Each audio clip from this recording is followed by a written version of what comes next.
Beleza, está começando, então, pessoal, muito bom dia. Sejam bem-vindos aí mais uma vez à nossa última aula síncrona de estrutura de dados.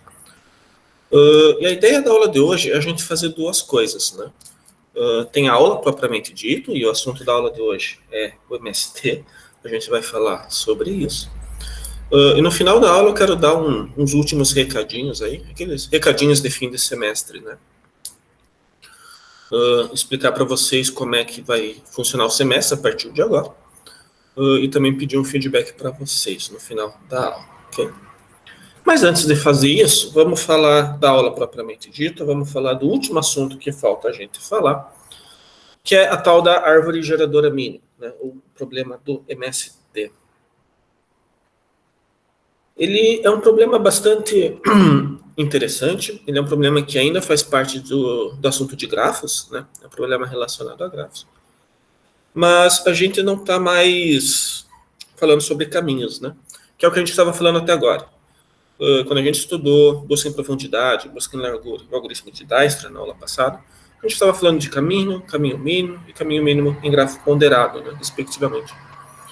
A árvore geradora mínima é um problema que ainda é de grafos, mas não tem tanto a ver com o caminho assim. E aí vamos fazer duas coisas. Primeiro, estudar o que é o problema da árvore geradora mínima, né, o que a gente está procurando. E, em segundo momento, os algoritmos que resolvem esse problema, ok? Para a gente entender o que é o problema da árvore geradora mínima, ou o problema do MST, vamos pegar um exemplo, né? Vamos pegar aí uma situação da vida real e modelar ele com grafos e ver como é que a gente entende, né, a árvore geradora mínima nesse exemplo. Eu tenho um grafo aqui, um grafo ponderado, né, de 4 vértices, 6 arestas, e eu estou colocando peso em cada uma das 6 arestas, ok? Pensem nesse grafo na seguinte situação da vida real, ok? Eu tenho 4 computadores, okay? Computador A, computador B, computador C, computador D, na mesma sala. Porém, eles ainda não estão conectados em si, tá? Ainda não tem um cabo de rede do A para o B, nem do A para o D, nem do A para o C, nem do C para o D, nada, ok? Vamos pensar que os 4 computadores estão isoladinhos, sozinhos, beleza? Para cada uma dessas arestas, ela representa a informação de que, se eu quiser, eu posso ligar esses 2 computadores, porém com um determinado custo. Quer dizer que nessa sala, que tem os 4 computadores que não estão ligados ainda, se eu quiser, eu posso ligar A com B, só que fazer essa ligação me custa R$20. Imagina que, sei lá, a distância de A para B é tal que o tamanho do cabo de rede é tal que custa R$20 fazer a ligação de A para B. De A para C custa R$12 fazer a ligação. De A para B, eu não coloquei aqui, esqueci, mas custa 16. R$16. De B para C custa R$15 fazer a ligação. De A para C custa R$7 e por aí vai, beleza? Então, assim, eu estou não ligando os computadores ainda, mas dizendo assim, para cada par de computadores, né, quanto custa fazer uma determinada ligação entre aquele par. E aí eu, como bom projetista aí de redes, né, o que eu quero fazer é o seguinte, eu quero conectar esses computadores, ou seja, eu quero fazer ligações, porém, com 2 critérios. Né? O primeiro critério, as ligações que eu fizer, tem que deixar com que cada computador possa conversar com cada outro. Né? Ou existe um caminho de um computador para outro. Ou a rede que eu vou construir tem que ser conexa. E vamos lembrar desse conceito, né, de rede conexa. O grafo é conexo se só tem uma componente conexa. Um grafo com uma componente conexa é aquele em que existe um caminho de todo verso para todo outro. Isso quer dizer, assim, eu vou escolher um conjunto de arestas, que nesse caso é um conjunto de ligações entre pares, né? Vou me perguntar quais computadores eu vou ligar entre si. E no final das contas, eu quero poder que exista um caminho de qualquer computador para qualquer outro. Tá? Quero que a rede que eu forme seja conexa. E o segundo critério, eu quero fazer isso o mais barato possível. Né? Eu quero gastar o menos possível. Eu poderia simplesmente fazer todas as ligações. Né? Aí gasta 12 mais 20 mais 16 mais 15 mais 20 mais R$7. Faz tudo. Porém, será que existe um subconjunto de arestas que eu posso escolher? De tal forma que ainda fica conexo, ainda consigo ter um caminho de cada verso para todo o outro. E mais barato possível. Tudo bem o problema que eu quero resolver?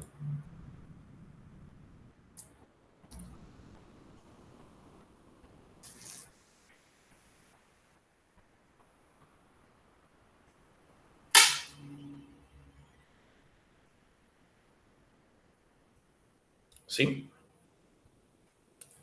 Beleza. Quero escolher um subconjunto das arestas do meu grafo, de tal forma que o subconjunto que eu escolher tem que formar um subgrafo conexo, tem que ter caminho de todo verso para todo outro. E além disso, o custo total tem que ser mínimo.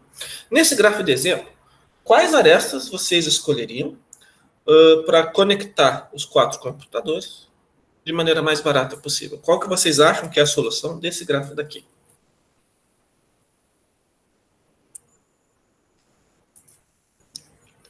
Quais ligações vocês fariam?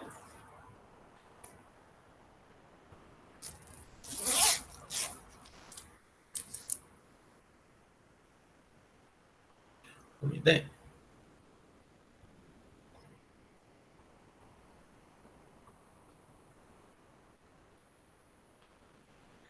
Deixa vocês pensar um pouco.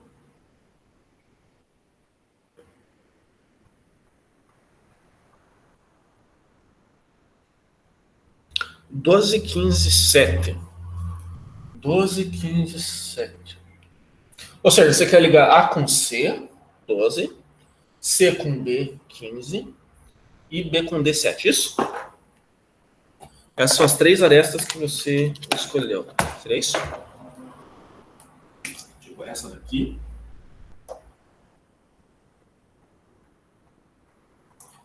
Essa.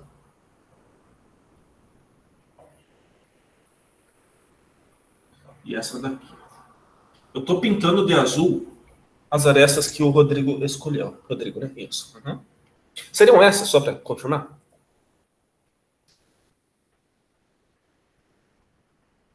Sim? Beleza. Vamos dar uma analisada nesse conjunto de arestas que ele escolheu e ver se serve, né, para resolver o nosso problema. Eu vou desenhar o mesmo grafo de novo aqui do lado, porém colocando só esse conjunto de arestas aqui. Tá? Vou extrair daqui do gráfico só o conjunto de arestas que o Rodrigo escolheu. São essas daqui, 12, 15 e 7. Okay?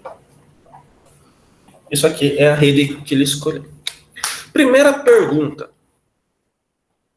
Fazendo essas conexões dessa maneira daqui, eu consigo um subgrafo conexo? Ou seja, consigo sair de qualquer computador e ir para qualquer outro?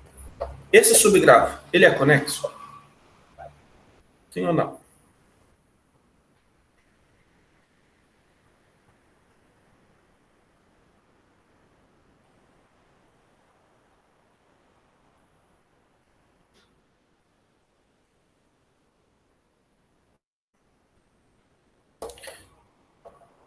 Tem que passar por outro para chegar em alguns. De fato.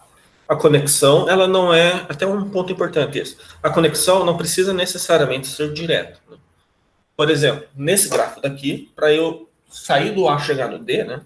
Então, estou no computador A, quero mandar uma mensagem para quem está no computador D, eu preciso passar para o C, depois passar para o B e, para, enfim, chegar no D. Né?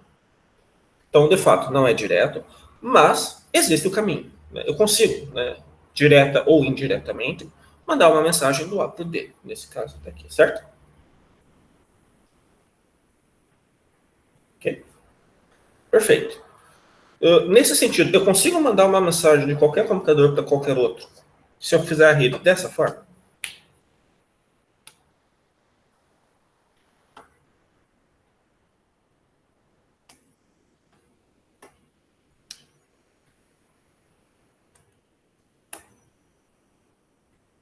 Sim?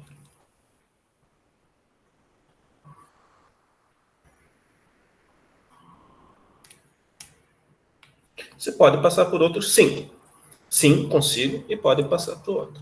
Então, o primeiro critério está satisfeito. Tá? Eu estou conseguindo um subgrafo que é conexo. Okay? E aqui só para abrir um parênteses, né, mostrar um exemplo do que não seria conexo. Imagina que, por exemplo, não tem os 15 reais aqui, né, por exemplo, para fazer a ligação entre o C e o B. Né. Você pode pensar, bom, se eu não fizer essa ligação, eu vou economizar dinheiro. Né, fica mais barato de fazer. Porque daí eu gasto 12 mais 7. E não 12 mais 7 mais 15. Só que isso aqui não é mais conexo, certo? Se eu escolhesse só a aresta AC e a aresta BD para fazer parte da minha solução, nota que agora eu não consigo mandar uma mensagem do A para o D. Nem do A para o B, nem do C para o B, nem do C para o D. Esse subgrafo não é conexo, ok? Só para mostrar um exemplo do que seria uma solução que não serve por não ser conexo. Mas a solução que ele escolheu é conexa. Então, o primeiro ponto, satisfeito. Segundo ponto, será que essa daqui é a melhor maneira que a gente consegue em termos financeiros? Né? Quanto que eu vou gastar ao todo para fazer isso daqui? 12 mais 15, 27, mais 7, 34, né? Uhum. Bom, essa solução está gastando R$34, certo? Essa solução daqui. Pergunta, será que tem outra solução que gasta menos? Consigo, nesse exemplo daqui, escolher outras arestas que não são essas três, de tal forma que o gráfico fica conexo e eu gasto menos do que R$34? O que vocês acham?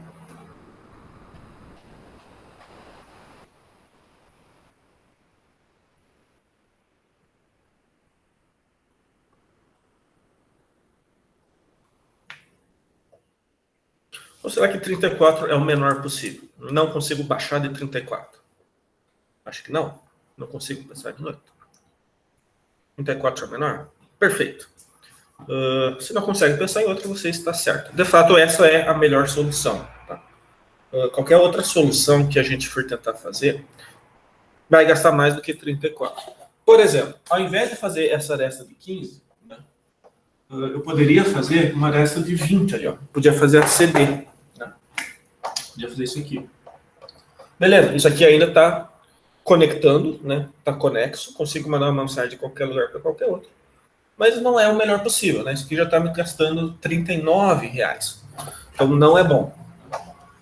Qualquer outra solução que a gente for tentar usar, a gente vai ver que vai gastar mais do que R$34. Essa daqui é de fato a solução. Então, sim, se eu for o gerente de rede, né, que está montando a rede, eu vou escolher essa solução daqui. Tudo bem?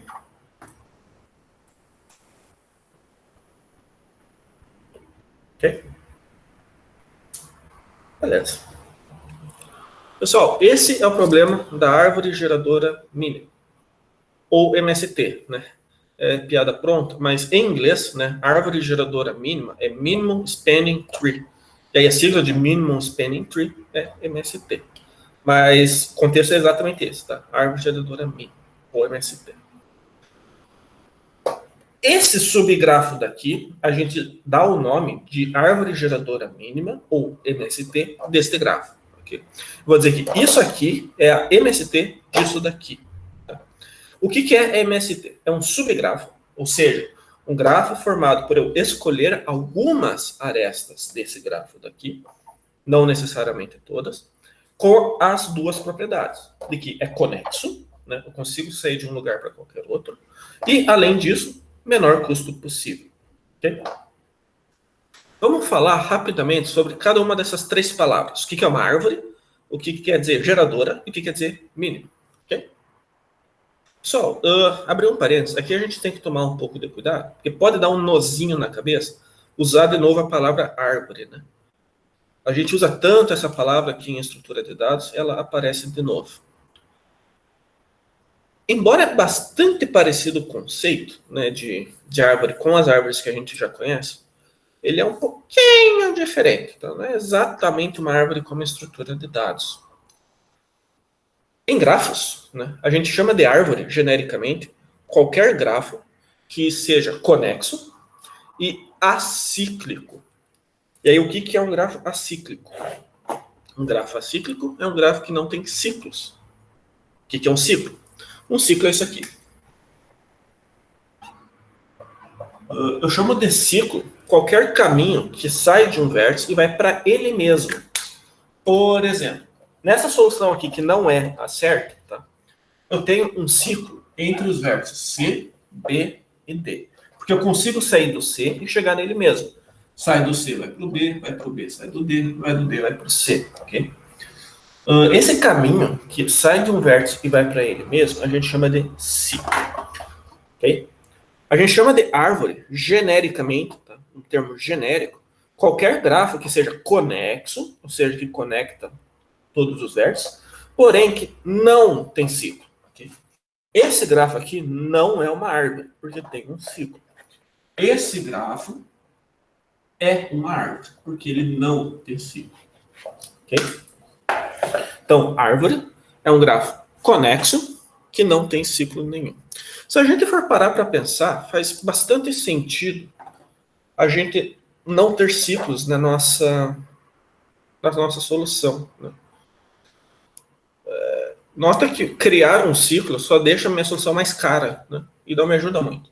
Se eu coloco essa aresta CD, eu fecho um ciclo, só que eu gasto R$ 20, eu estou jogando fora, porque se eu não ter essa aresta, a solução ainda é conexa e o preço total é menor. Né? Então, assim, nunca vale a pena, no problema da MST, a gente ter ciclo. Por isso que chama árvore, okay? Porque é um grafo conexo que não tem ciclo nenhum. MST não tem ciclo, beleza? Geradora. O que quer dizer geradora? Geradora quer dizer que contém todos os vértices. Tá? Nesse exemplo daqui, a gente está com um gráfico com 4 vértices. Então, uma árvore geradora é uma árvore, ou seja, um subgráfico conexo e acíclico, que tem todos os 4 vértices. Ah, tem o A, tem o B, tem o C, tem o D. Okay? Então, geradora quer dizer que tem todos os vértices. E mínimo de custo mínimo. Né? É a história dos R$ 34. Essa árvore aqui me custa R$ 34. Existem outras árvores que eu poderia escolher, porém elas são mais caras. Então, árvore geradora mínima. O que eu quero é um subgráfico conexo, acíclico, que tem todos os vértices de custo mínimo. Tudo bem?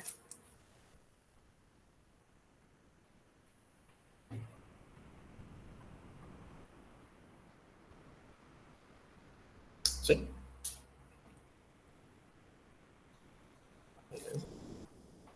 Então, esse é o problema da MST. Né?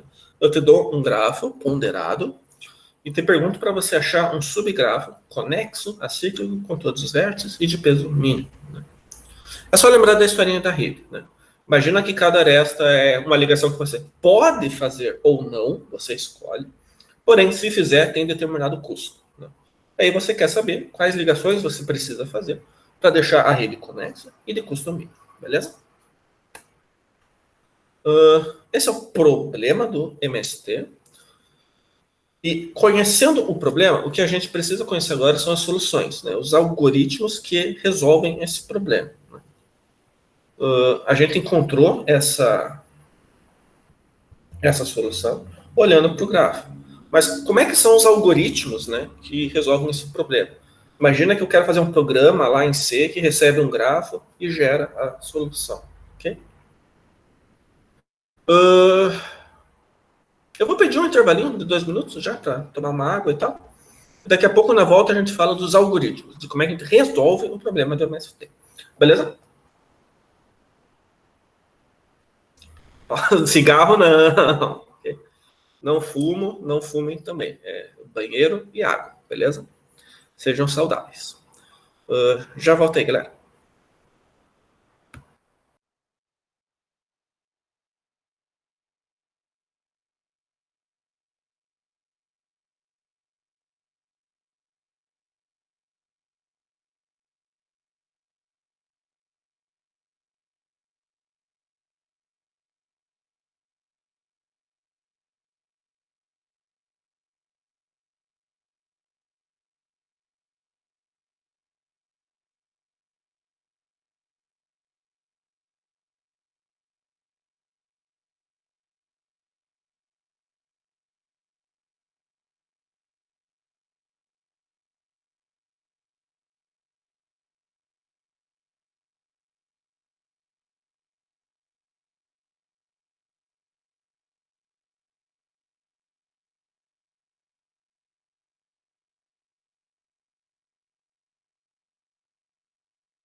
Beleza, estou de volta, porque eu acabei de ir no banheiro e tomar água.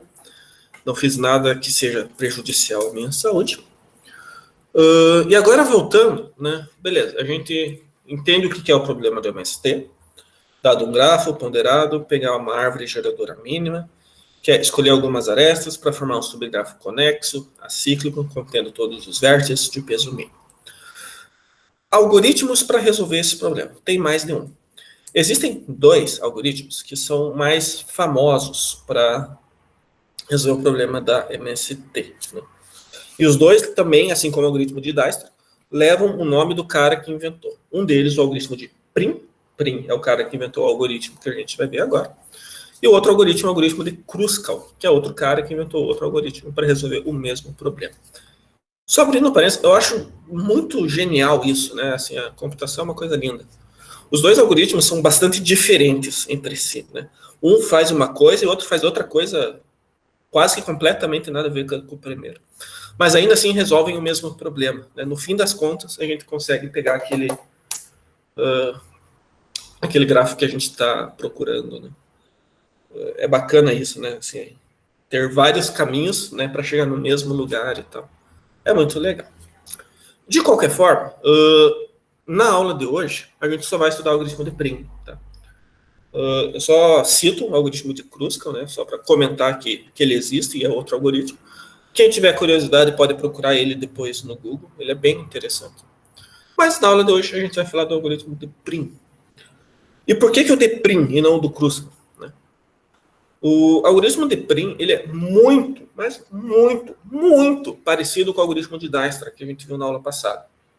É tão parecido que no código do algoritmo, vocês vão ter na nota de aula depois lá no PDF, a diferença é só um if. É literalmente um if. O resto do código é tudo igual. Okay? Então, por semelhança ao algoritmo de Dijkstra, né, a gente vai estudar o algoritmo de Prim na aula de hoje e não do Kruskal. Mas seja observação, né? Se alguém quiser procurar no Google depois, o outro algoritmo chama Kruskal. Beleza? Procurem no Google depois, se vocês quiserem dar uma olhada. Aí você se pergunta, mas o algoritmo de Dijkstra ele é para caminho mínimo, né? E o algoritmo de Prim é para MST. O problema que os dois algoritmos resolvem são dois problemas completamente ou quase completamente diferentes. Ainda assim, o algoritmo é muito, muito parecido. Okay? Ele é tão parecido que vamos ver como é que funciona. Então, esse algoritmo de Prim. Okay? Vocês lembram lá no... Aliás, antes disso. Vamos sempre ter em mente que o que eu quero é a árvore geradora mínima. Tá? Estou procurando MST.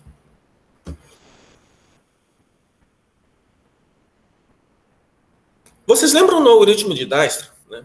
E também na busca em largura e busca em profundidade, todos eles, que depois que a gente rodava um algoritmo, a gente tinha esse conceito de árvore de busca, né? Que inclusive a gente representava num vetor de pai, para dizer quem é o pai de quem na árvore de busca. E essa árvore de busca, ela de certa forma, dava para a gente o histórico do algoritmo. Todo mundo lembra lá da árvore de busca? Era inclusive a partir dela que a gente pegava o caminho em si, né, das coisas que a gente está procurando. Todo mundo lembra disso?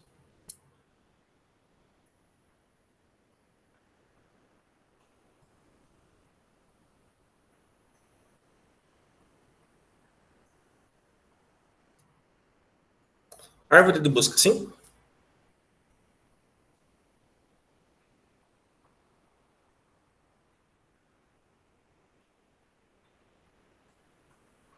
Uhum. Isso, árvore de busca. Né? Enquanto a busca rodava, eu dizia no vetor de pai quem era pai de quem, e depois usava esse vetorzinho, que representa a árvore de busca, para a gente pegar o caminho em si. Mas a ideia é que a árvore de busca representa o histórico da busca. A gente tinha no algoritmo de Dijkstra, ela também. Né? Sempre que a gente relaxava um vizinho no algoritmo de Dijkstra, eu verificava, se a minha distância mais o peso da aresta for melhor do que a distância do vizinho, eu atualizo a distância do vizinho e atualizo o pai deles para ser mim, né, para ser eu. Eu sou o pai dele agora, né, na árvore de busca. O algoritmo de Prim é bastante interessante. Embora ele não resolva o problema do caminho mínimo, ele resolve o problema do MST. Ele faz uma espécie de busca através de um vértice inicial, Então, mesma coisa, vamos escolher um vértice para começar a minha busca. E no fim das contas, o que seria a árvore de busca vai ser a MST. Eu vou fazer uma busca num molde muito parecido com o algoritmo de Dijkstra, muito mesmo, a gente vai ver que é bem pequena a diferença. E no fim das contas, né, o que eu pintar de azul, né, o que seria a minha árvore de busca, vai ser a MST final. Vocês vão ver que isso vai funcionar e vai ser lindo. Okay? Lindo, lindo, lindo. Vamos rodar isso nesse gráfico daqui, para a gente ver isso acontecendo. Tá? Então, só relembrando, eu vou usar azul para querer representar aresta de árvore. Okay? Então, sempre que eu apagar uma aresta preta e pintar de azul, quer dizer que eu estou incluindo esse azul na árvore de busca. Como o algoritmo de Prim faz a árvore de busca ser MST, o azul quer dizer a MST que eu estou achando, beleza? As arestas que eu estou escolhendo para fazer parte do MST. E aí, lembra do algoritmo de Dijkstra que a gente tem 2 informações para cada vértice. Isso vai se repetir aqui também. Lá no Dijkstra era uma distância que representava a melhor distância que eu encontrei até agora do vértice inicial para o vértice que tem essa distância. E a informação visitado ou não. Aí, estar visitado quer dizer que a distância é a melhor possível. Eu cravo que eu não consigo baixar dessa distância daqui. Okay? Então, 2 informações. A distância e se foi visitado ou não. Aqui é a mesma coisa. A distância que eu vou guardar para cada vértice não vai ser a distância para o vértice inicial, mas a distância para a árvore como um todo. A gente vai ver um exemplo disso daqui. E visitado quer dizer se esse vértice já está na árvore ou não. A árvore tem que ser geradora, então tem que ter todos os vértices. Ou seja, eu tenho que visitar todo mundo, no fim das contas. Mas o visitado quer dizer isso, tá? Se esse vértice já está na árvore ou não. Então, assim, distância para a árvore, distância para MST, e se o vértice está na MST ou não. Galera, muito parecido com o Dijkstra. Primeiro, vamos escolher um vértice inicial para começar a minha busca. Pode ser qualquer um. Vamos, por exemplo, começar com o A. Tá? Lembra lá no Dijkstra? Distância do A era 0 e resto infinito, inicialmente.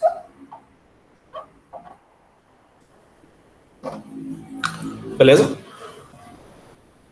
Todo mundo lembra do passo inicial?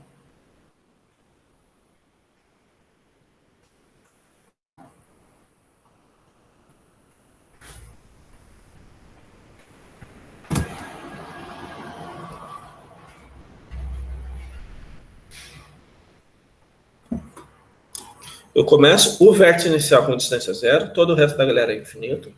E aí eu vou começar o algoritmo passo a passo. O algoritmo é, pega o vértice não visitado ainda de menor distância, visita ele e relaxa os vizinhos. Certo? O algoritmo de Dijkstra é literalmente isso.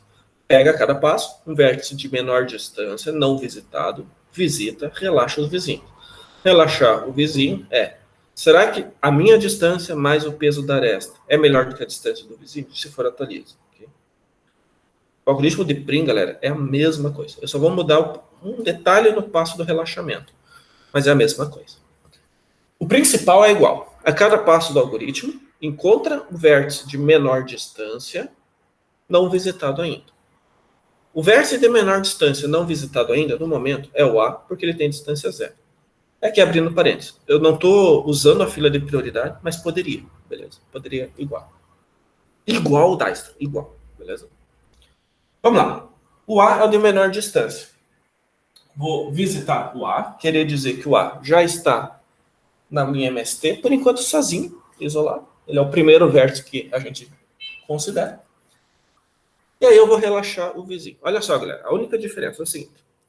No Dijkstra, eu ia fazer a seguinte pergunta. Será que 0 mais 12 é melhor do que infinito? Lembra, no Dijkstra é a minha distância mais peso da aresta. Será que isso é melhor do que a distância do vizinho? Se for, atualiza. Então, no Dijkstra, eu perguntaria, será que 0 mais 12 é melhor que infinito? No Prim, eu vou perguntar, será que 12 é melhor que infinito? É só essa a diferença. Eu não considero a distância do vértice na hora de relaxar. Então, eu vou ignorar isso daqui na hora de fazer o relaxamento e vou fazer apenas em relação ao peso da aresta. Então, se lá no Dijkstra eu fazia a pergunta, minha distância mais peso da aresta, e aí compara com a distância do vizinho, aqui eu só vou perguntar peso da aresta e compara com a distância do vizinho. É só desconsiderar a minha distância. Você só muda isso e você tem o algoritmo de primo. Okay? Olha só, vamos rodar. 12 é melhor que infinito? 12 é melhor do que infinito. Então, atualiza esse infinito para 12 e passa a considerar essa aresta daqui como sendo parte da árvore. Beleza? Okay. Quem mais é vizinho do A? Ah, o B é vizinho do A. No Dijkstra, eu perguntaria, será que 0 mais 20 é melhor que infinito? Só que no Prim, eu só vou perguntar, será que 20 é melhor do que infinito? 20 é melhor do que infinito. Então, atualiza esse infinito para 20 e coloca essa aresta aqui. Quem mais é vizinho do A? Ah, o D é vizinho do A. No Dijkstra, eu perguntaria, 0 mais 16 é melhor que infinito? Aqui no Prim, eu só vou perguntar, 16 é melhor do que infinito? 16 é melhor do que infinito. Então, coloca 16 aqui, por enquanto. E, por enquanto, essa aresta está na árvore. E esse foi o primeiro passo do algoritmo de Prim. Esse é o primeiro passo. Tudo bem, pessoal?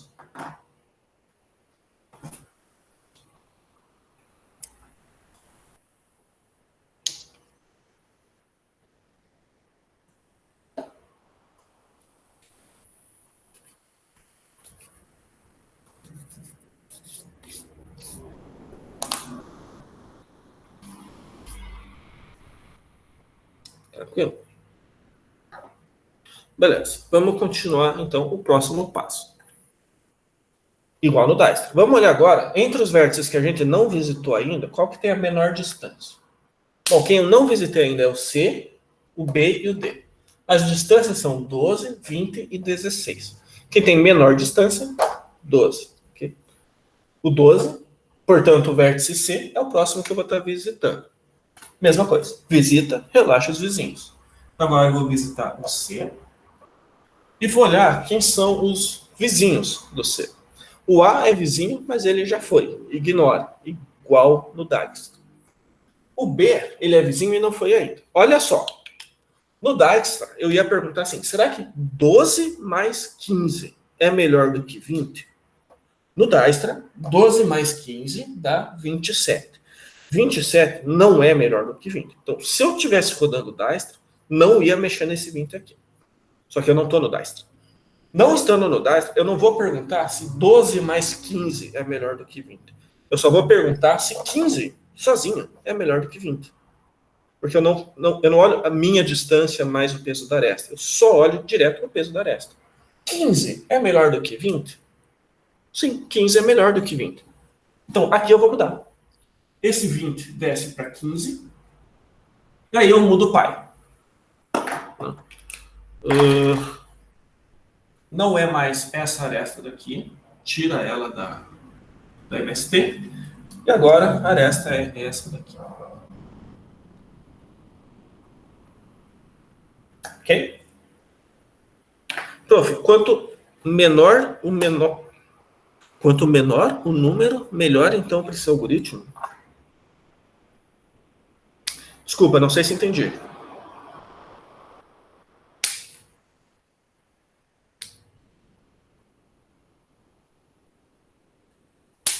Quanto menor o número, do verso. Sim. Se eu entendi, sim. Porque assim, o problema que a gente quer resolver é o problema do MST. Né?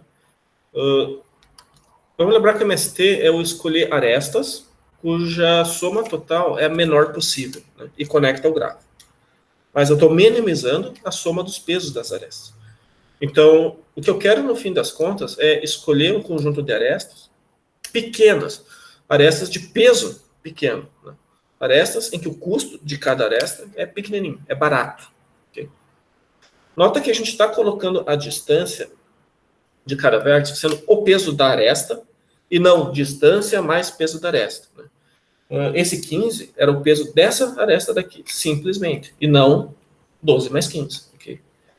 Quando eu coloco só o peso da aresta em cada distância, e aí a cada passo do algoritmo pego de menor distância, o que eu estou pegando, na verdade, é a cada passo do algoritmo, a aresta de menor, assim, a aresta mais barata, sabe? Porque cada distância dessa é o peso de alguma aresta que está no grafo. Por causa que a gente está, assim, o algoritmo de Prim faz isso, né? Ele coloca em cada distância o peso da aresta, apenas. Desconsidera a distância, usa só o peso da aresta.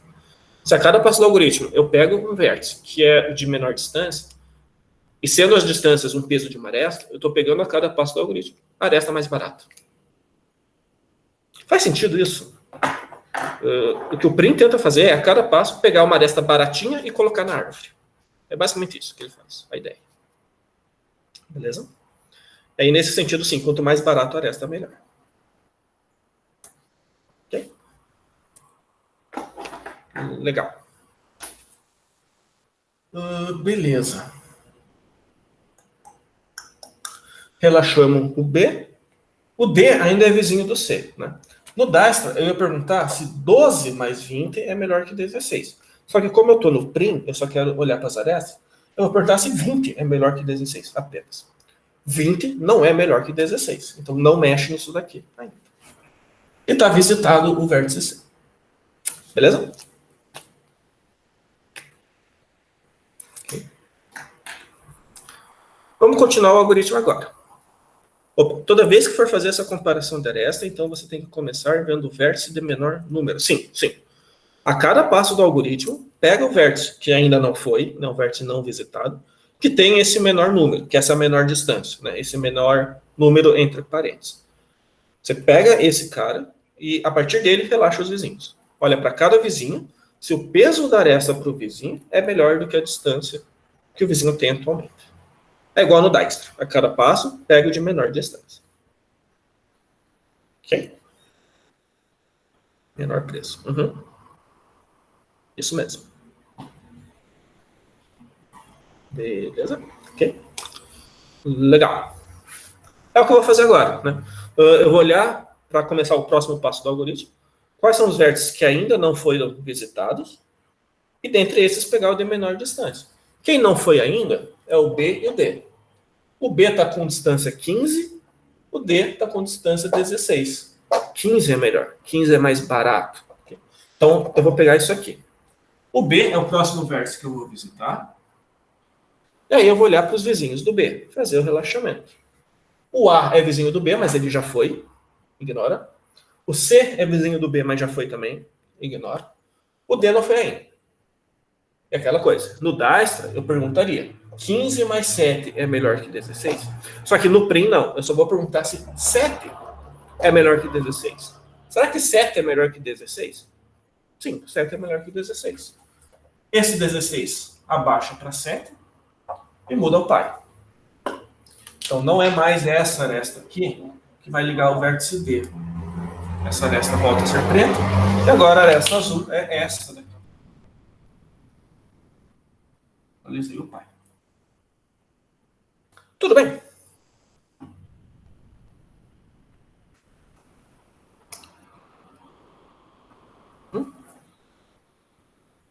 Okay. No próximo passo do algoritmo, eu vou olhar quais são os vértices que ainda não foram visitados e pegar o de menor distância. No momento, o D é o único vértice que ainda não foi visitado. Ele é o de menor distância. Então, visita o D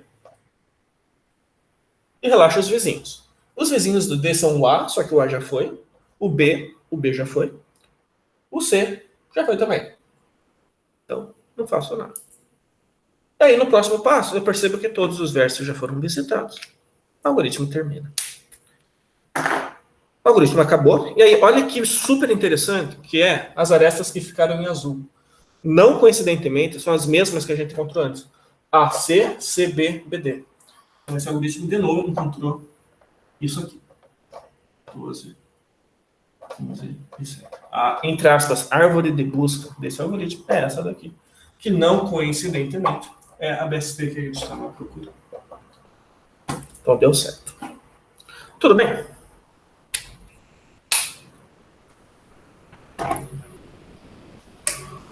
Okay.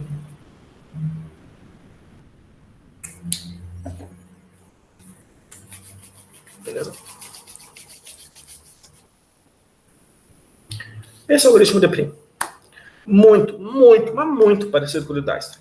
A única diferença mesmo é que no Dijkstra será que a minha distância mais peso da aresta é melhor do que a distância do outro? No Prim será que peso da aresta apenas é melhor do que a distância do outro? É só isso que muda. O resto é tudo igual. Né? A cada passo do algoritmo, pega o vértice que ainda não foi visitado de menor distância, visita ele, faz essa pergunta para cada um dos seus vizinhos. Beleza? Pessoal, ficou alguma dúvida no algoritmo de Prim?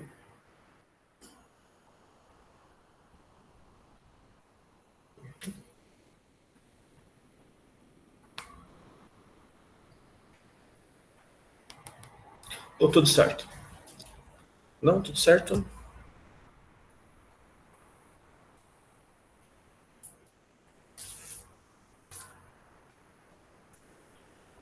Tirando ali o Rodrigo, tudo certo para o pessoal também? Tudo tranquilo? Ou ficou alguma coisa?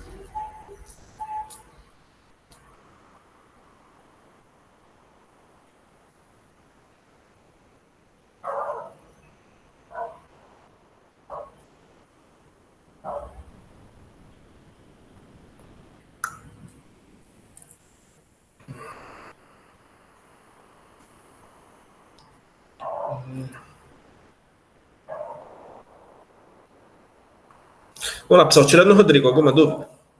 E tudo bem ter dúvida, tá? Pode falar, fica bem à vontade. A gente tem bastante tempo, a aula já está terminando.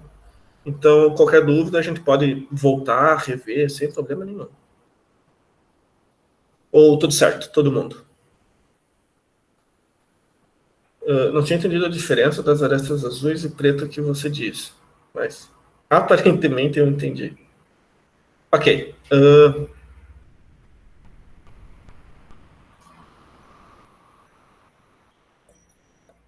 Assim, professor, no caso, o caminho que você fez é o caminho em que tem o preço equivalente ao valor da aresta. É isso, não é? Por exemplo, o A dele estava ligado antes porque o preço estava 16, mas depois que a gente viu que era 7, o caminho se tornou um caminho diferente. Perfeito. Naquele momento do algoritmo, essa aresta estava azul, porque até ali era o melhor que a gente tinha encontrado. Só que quando a gente continuou o algoritmo e bateu nessa aresta 7, esse 7 é melhor. Aí a gente mudou. Aí deixou de ser AD para ser BD.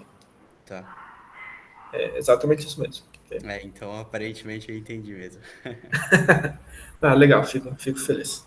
E obrigado por usar o microfone. Eu fico bastante feliz. Pode ser uma coisa simples, mas eu fico feliz por isso, de verdade. Okay? Pô, tamo junto, pro. É nóis. Beleza. Se tiver tudo certo, eu só quero fazer um último comentário que é o seguinte.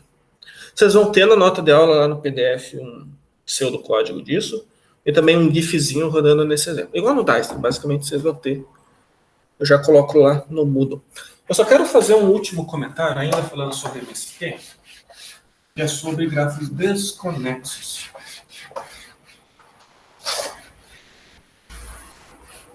Imagina a seguinte situação. Eu tenho um gráfico desconexo. Gráfico desconexo é aquele gráfico que não tem um caminho de todo mundo para todo mundo. Então, imagina que, sei lá. Imagina que tudo isso aqui é um gráfico, beleza? Eu tenho 1, 2, 3, 4, 5, 6, 7 vértices. E aí vamos dar peso, né, para as arestas. 1, 5, 2, 4, tanto faz isso aqui. Sei lá. Okay? Esse gráfico ele é desconexo. Né? Eu não tenho caminho, por exemplo, do A para o G, né? Ou do F para o C, enfim, dessa parte para essa. De fato, esse gráfico tem duas componentes conexas. Né? Se a gente for lembrar, né, das componentes conexas, isso é uma componente e isso é outra. Como o número de componentes conexas é maior do que 1, esse gráfico não é conexo. Okay? Lembra que a gente conversou, né, que árvore geradora mínima procura uma árvore, e que árvore é um gráfico conexo e acíclico. Em particular, conexo. Né? Eu não sei se é claro para todo mundo, mas se o grafo em si é desconexo, ele não admite uma MST, né? Não existe uma árvore geradora mínima, porque eu não consigo escolher um conjunto de arestas do meu grafo que torna o meu grafo conexo, né? Imagina na nossa situação lá de redes, né, que isso aqui são 7 máquinas, de novo, que aí para eu ligar A com B custa R$1, B com C custa 5, C com A custa 2, e por aí vai. E que, por exemplo, é impossível eu ligar C com F por qualquer motivo. Imagina que, sei lá, esses computadores estão em prédios diferentes, né? Imagina que esses 3 estão num prédio, esse aqui está em outro prédio, e por algum motivo eu não consigo passar um cabo de rede daqui para cá. Logo, essa aresta não existe, okay?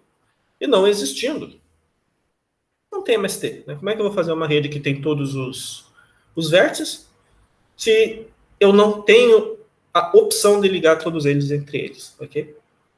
Todo mundo entende? Se o gráfico for desconexo, não tem MST. Todo mundo entende por quê?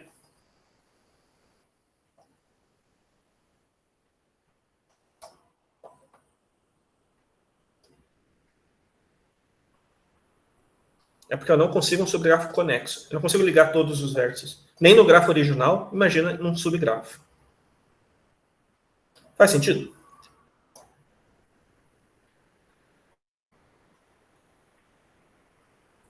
Sim? Beleza. Isso quer dizer, então, que o algoritmo de Prim não serve para nada, não dá para resolver, etc. Olha, de fato, a gente não tem MST, né? A árvore geradora mínima. Mas, se a gente for parar para pensar, cada componente conexa tem a sua própria MST. Eu consigo fazer uma MST só dessa primeira parte, e eu consigo fazer uma MST só dessa segunda. Eu não consigo fazer uma global zone, mas para cada componente conexa eu consigo fazer uma. Nesse caso, provavelmente eu vou ligar A com B e A com C, nesse caso. Tem custo R$3, né? R$3. E aqui, provavelmente, eu vou ligar... Vamos ver de cabeça aqui.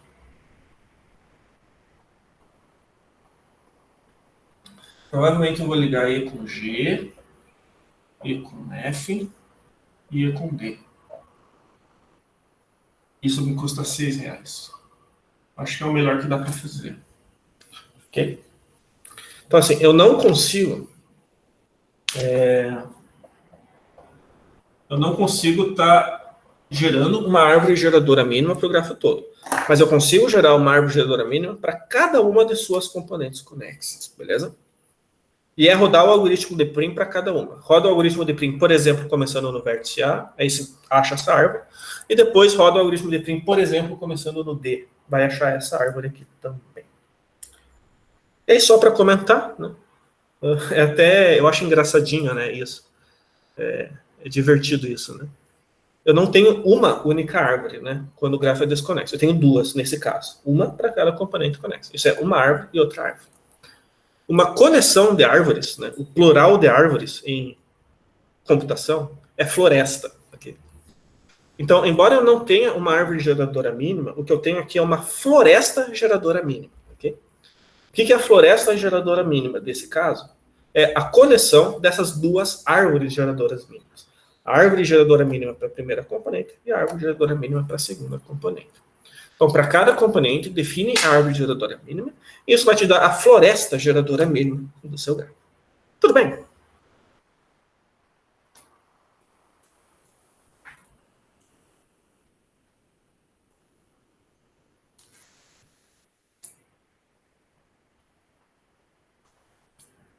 Tudo bem. Ô, professor, você não dá pra usar muito microfone que hoje é feriado na minha cidade, aí, tipo, tá todo mundo em casa, sabe? Aí é meio complicado. Não, tranquilo, né? É feriado do quê? Onde é que você mora? Onde é que... Hoje é aniversário da minha cidade. Eu moro no interior de São Paulo, na Cidade Paulista. Ah, legal. Parabéns aí para sua cidade, então. Pô, valeu. Beleza? Mas tudo bem, floresta? Floresta é a coleção de árvore, uma árvore para cada componente conexo. Eu pergunto porque a gente vai ver que tem exercício de CCH para fazer, e um dos exercícios é pegar um grafo desconexo e dar a floresta geradora mínima. A ideia é rodar a MST para cada componente de Conex. Tudo bem?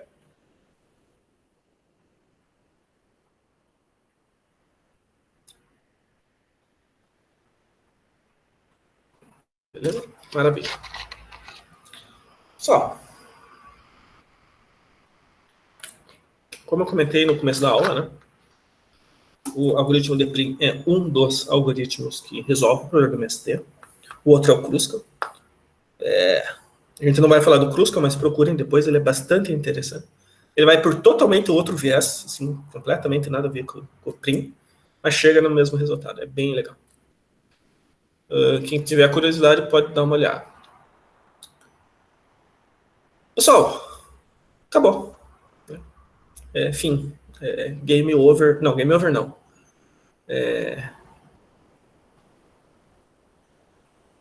Enfim, sobe os créditos e depois dos créditos game over, né? Mas sobe os créditos porque acabou. Né? Acabou a aula de hoje. Essa aula é a última aula aula síncrona de estrutura de dados. A gente vai falar daqui a pouco o que acontece agora.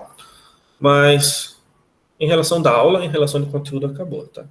É claro que a gente poderia estar game over por BTS. Mais ou menos, na verdade. A gente vai voltar a falar disso o semestre que vem, né? Porque, assim, acabou a matéria de estrutura de dados. Né? Se tudo der certo, vocês ainda vão me ver semestre que vem, só que em outra disciplina, de pesquisa e classificação de dados. Pesquisa é ED2, né? É a continuação aqui de estrutura de dados. É uma matéria muito, muito interessante. Assim, eu gosto bastante de pesquisa. E em pesquisa, a gente vai estudar algumas estruturas de dados, até rever algumas que a gente viu aqui em ED, né? A gente vai, por exemplo, voltar a falar da BST, voltar a falar da árvore B, enfim. Tabela hash também a gente volta a falar. E a gente fala também de outras estruturas e algoritmos que a gente não viu aqui nessa disciplina de ED. Em pesquisa, a gente vai ter Você dá aula em quantas matérias? 3. Vocês vão demorar para se livrar de mim, né, infelizmente. Eu dou agora estrutura de dados, que é no segundo período. Depois, no terceiro período, a continuação de ED, que é essa pesquisa e classificação de dados. E depois, ainda no quarto período, vocês têm PO, Programação Orientada a Objetos. Né? 3. Que bom. Fico feliz que você vê dessa forma, né? Mas é assim, vocês vão me ouvir bastante ainda, né? Vocês vão ter que me aguentar, vocês vão ter que me aturar pelo menos por 3 semestres aí no curso, né? Mas faz parte da jornada, né? Okay. E aí, nessa segunda matéria, no semestre que vem, a gente vai rever as estruturas de dados, porém com um viés mais teórico. Daí, tá? A gente vai fazer um estudo mais teórico das estruturas. Aqui em ED, né, eu gosto de fazer essa analogia aqui, ED é a pesquisa prática, e pesquisa é ED teórica. Né? Aqui em ED a gente está muito assim, programando, fazendo exercício e tal. Em ED a gente vai ter um estudo mais teórico. Estudo teórico é fazer análise de complexidade. Né? É você olhar para uma estrutura de dados e matematicamente, né, provando matematicamente, será que essa estrutura é boa? Será que a outra é melhor? Será que as duas são equivalentes, né? Em questão de qualidade? Né? O que é uma estrutura boa? Né? Estrutura boa é o quê? É uma estrutura rápida? É uma estrutura que economiza memória? O que é? Né? Enfim, a gente vai analisar essas estruturas de dados, matematicamente mesmo, para poder responder esse tipo de pergunta. A gente vai fazer isso no semestre que vem, vai ser bastante legal. Okay? Então, embora o conteúdo de ED propriamente dito termine aqui, vocês ainda vão me ver na frente no curso e a gente ainda vai voltar a falar de algumas coisas que a gente viu aqui na matéria, beleza? Pessoal, o que acontece agora? Vamos lá. Eu preciso apresentar algumas coisas para vocês. Começando pelo exercício. Né? Essa semana tem o exercício 7. Ele é o último exercício de CCH que a gente tem no semestre. Perdão.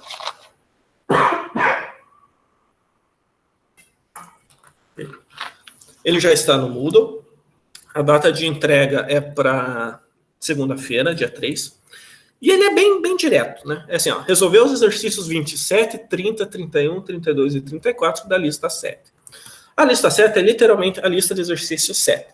Então, você vai lá na lista 7, né, aquela lista de exercícios. Tem aqui vários exercícios de grafos. E esses exercícios em particular, eu vou pedir para vocês fazerem. Quais são? 27, 30, 31, 32 e 34. O exercício 27 é sobre o algoritmo de Dijkstra. Eu te dou um grafo, e assim, roda o algoritmo de Dijkstra a partir do vértice A e me dá os resultados. A ordem em que os vértices são visitados, a distância de A para os outros vértices, o pi, né, o vetor de pi lá da árvore de busca, e o menor caminho de A para C e o menor caminho de A para G. Então, 27 é rodar o algoritmo de Dijkstra nesse grafo e me dar o resultado, basicamente. Okay? O 30 pede para explicar por que o algoritmo de Dijkstra não se aplica em grafos contendo arestas de peso negativos. A gente conversou isso na aula passada. Qualquer coisa é só rever na aula passada, tem lá a explicação de por que isso. Por favor, explique com as suas palavras, ok? Não explica assim, porque o professor falou na aula que não dá, ok? Com as suas palavras mesmo, né? O que você entendeu sobre a justificativa de por que não funciona o algoritmo de Dijkstra com peso negativo, ok? O próximo é o 32, que é apresentar a árvore geradora mínima. Aliás, perdão, 31, né? Isso. Explicar por que para grafo não ponderado, toda árvore geradora é mínima. Vamos lá, grafo não ponderado quer dizer que o grafo não tem peso na aresta. Okay? Se o grafo não tem peso na aresta, isso é equivalente a você considerar que toda aresta tem peso 1. Ou seja, o custo total de eu fazer a minha conexão, se eu não dou o preço de cada conexão, né, o custo total vai ser em número de conexões. Okay? Quantas arestas eu preciso, no mínimo, para fazer uma MST? E o que o exercício está falando é assim, qualquer árvore geradora é mínima. Tá? Qualquer conjunto de arestas que você escolher que conecta ao grafo é mínimo. Okay? E eu vou deixar vocês com a pulga atrás da orelha de por quê. Okay? Por que isso acontece, beleza? Qualquer coisa podemos conversar, né? Sobre isso, mas eu vou, por enquanto, deixar a pulguinha atrás da orelha para vocês pensarem nessa semana. E aí sim, o 32, eu peço a árvore geradora mínima para o grafo do 27. Então, é voltar nesse grafo daqui e me dar a MST dele, né? Desenha a MST desse grafo. E o 34 é pegar esse grafo desconexo aqui e me dar a floresta geradora mínima, que é rodar MST para cada componente conexa desse grafo. Okay? Me manda até segunda-feira, me faz um pacote zip.rgz contendo imagens, né, JPG, PNG, PDF, etc., que você pode estar utilizando um software para fazer, ou você pode fazer na mão e me mandar uma foto. É o mesmo esquema daquele exercício que a gente fez da árvore B, né, que você podia desenhar as árvores num pente da vida, ou você podia desenhar na mão e mandar uma foto. É a mesma coisa, okay? mesmo esquema. Pessoal, tudo bem no exercício? Ou ficou alguma dúvida? Todo mundo entendeu o que é para fazer?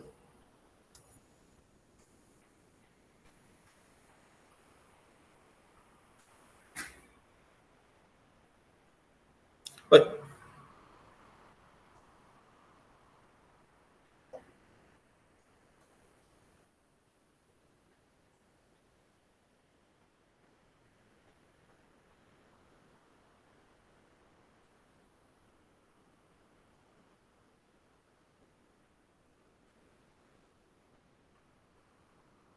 Não. Tem algum que obrigatoriamente precisa fazer o programa? Não. Nesse exercício, não. Tudo é de desenhar e de escrever texto. Okay? Eu não estou pedindo a implementação nem do algoritmo de Dijkstra, nem do algoritmo de Prim. Mas a execução dele no desenho, igual a gente fez na aula, beleza? Então não precisa implementar. Claro, se quiser implementar, né? Eu acho que é um exercício bacana. Mas para fins desse exercício que vale nota, não precisa, beleza? Tudo bem o exercício, então, todo mundo? Ou mais alguma dúvida? Qual método de recuperação de nota? O trabalho, né? Vocês vão fazer o trabalho. Até deixa eu já falar disso. Cadê o calendário aqui? Se você for ver no planejamento, essa é a última aula síncrona. Né? É a última aula que está sublinhada. Aqui, ó, 28 de abril, MST. E depois não tem mais aula síncrona. Não quer dizer que acabou o semestre, de fato. Né? As próximas aulas, está no planejamento, esse tempo para trabalho. Tempo para trabalho é literalmente o tempo para o trabalho. Então, é a carga horária, aquela quantidade de horas reservado para você fazer o trabalho da disciplina. Aquele do grafo, né, que você tem que ler o grafo, e aí tem uma série de comandos, e você vai respondendo cada comando. Aquele um, ok? Eu quero que vocês pensem esse tempo de carga horária como uma analogia às aulas de laboratório práticas, né? Isso, inclusive, tinha na aula presencial, né? Não é algo só do EAD, não. Mesmo na aula presencial, essas últimas aulas eram reservadas para os alunos irem no laboratório e ficarem trabalhando no trabalho, né? Ficarem fazendo o trabalho. E aí eu me coloco à disposição para tirar dúvidas com vocês. Eu e os monitores, né? Então, como sempre, qualquer dúvida, procura o monitor, coloca lá no grupo do Zap, me procura, me manda e-mail, me manda mensagem, ou me procurando pelo... Todos esses meios aí, né, que a gente já conhece de ajudar vocês, continuam valendo nesse período. Okay? Usem. E aí, como é que vai fazer? Lá na quarta-feira da semana 13, tem a entrega do trabalho. Né? Se não me engano, está para meio-dia dessa quarta-feira, daqui a 2 semanas. Vocês entregam o trabalho, eu corrijo o trabalho, né, dou uma nota para o trabalho, e dou junto com a nota um feedback. Okay? Eu vou falar para vocês, ó, a sua nota foi tal, porque está errado, ou falta fazer, ou não funciona, isso. Né? Aí, nessa semana 14, vocês vão poder fazer a correção do trabalho, que vai funcionar como REC. Né?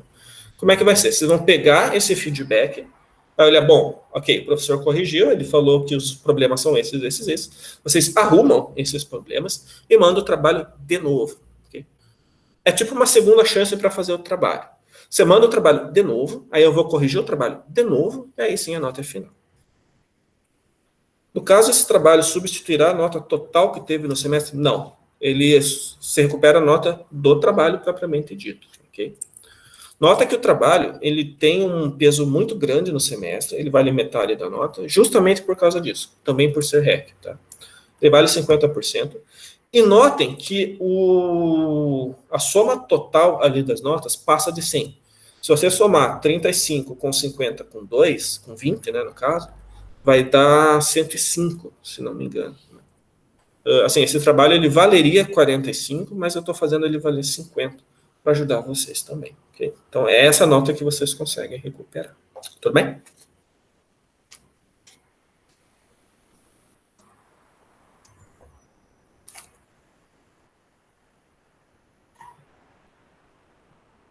A REC é a segunda chance do trabalho.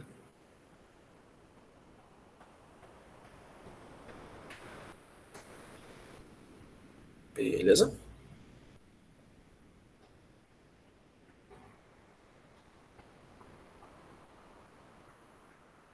O pessoal fazendo conta para ver se dá para passar. Dá para passar. Nota que o trabalho mais o exercício vale 70%. Então, por mais que você zerou a prova, por exemplo, se você está fazendo os exercícios, você ainda consegue passar. Se você for bem no trabalho. Ok?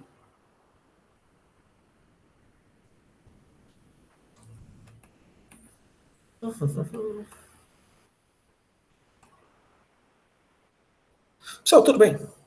Pode enviar os trabalhos ainda? Semana passada? Os exercícios já fecharam, né? O que está aberto agora é o exercício 7. Né? Esse você pode estar fazendo. Os outros já fecharam. Até porque eu queria que vocês fizessem durante o semestre, né? E não deixar acumular, por exemplo, no final. Então, o dessa semana sim, os outros não. Beleza?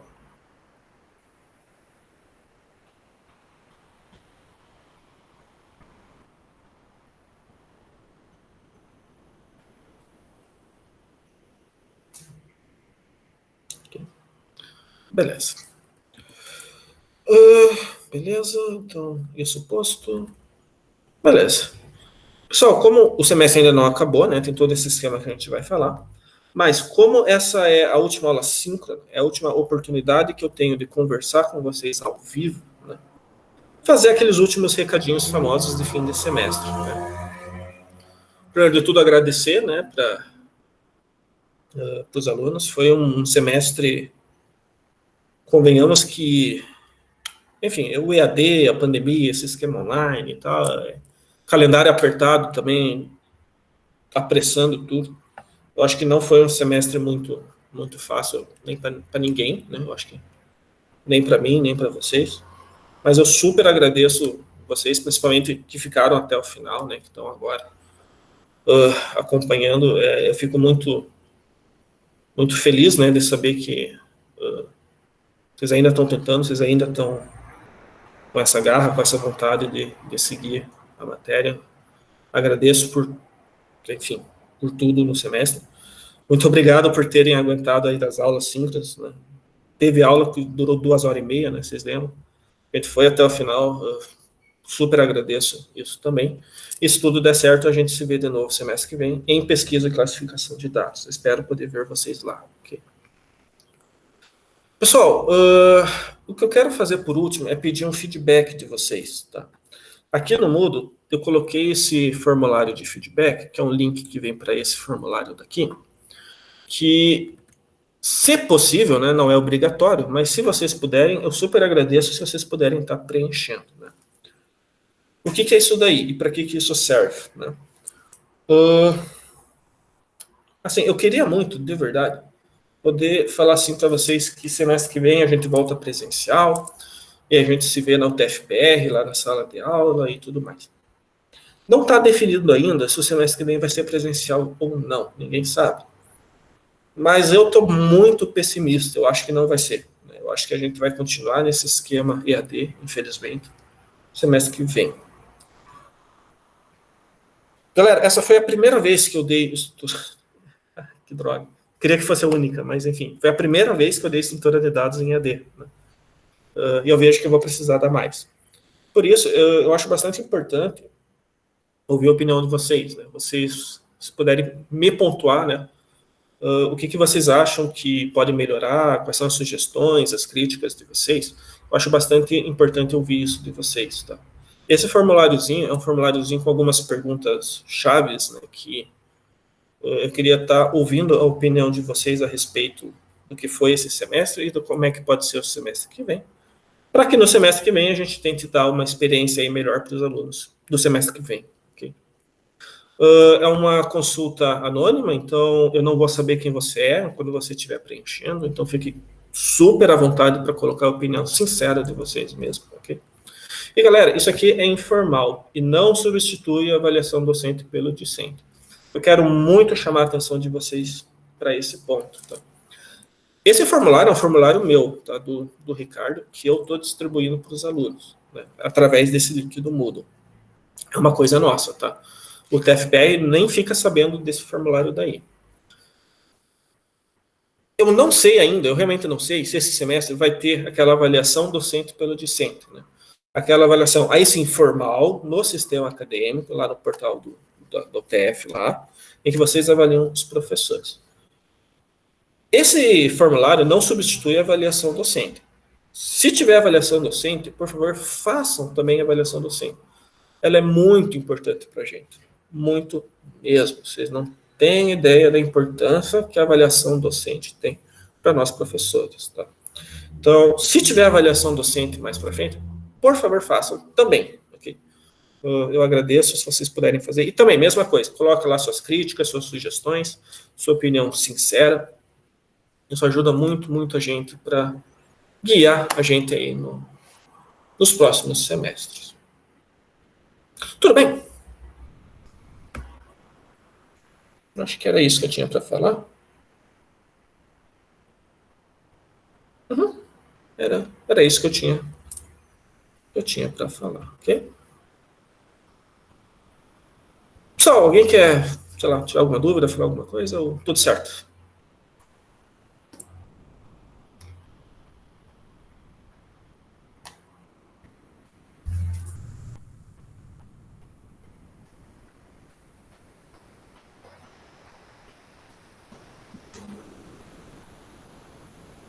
Tudo certo? Beleza, então, se tiver tudo certo, o que acontece agora, né, é fazer o exercício 7 e terminar o trabalho. Qualquer dúvida, galera, vale o de sempre. Procurem os monitores, me procurem também. os monitores, tem os horários da monitoria lá, tem o servidor Discord, tudo certinho, que vocês já conhecem. Para me procurar, você pode me mandar e-mails, pode me mandar mensagens, você pode me procurar no P-Aluno também. Fico à disposição para ajudar vocês também, beleza? Mais uma vez, muito obrigado por ficarem aí comigo nesse semestre. Se tudo der certo, espero poder ver vocês semestre que vem. Muito obrigado, pessoal. Se cuidem e até mais. Olha,